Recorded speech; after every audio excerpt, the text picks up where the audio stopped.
కొండాపల్లి బొమ్మాయిక పండు చెండు దోచెయ్యన దిండే పంచే వేలైనది రావే,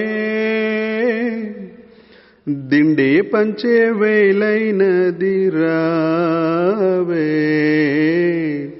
సన్నజాజి పడక మంచి కాడ పడక చల్లగాలి పడక మాట వినకుంది ఎందుకే,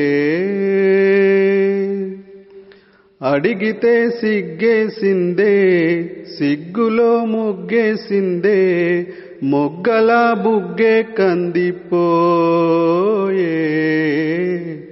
సన్నజాజి పడక మంచి కాడ పడక చల్లగాలి పడక మాట వినకుంది ఎందుకే.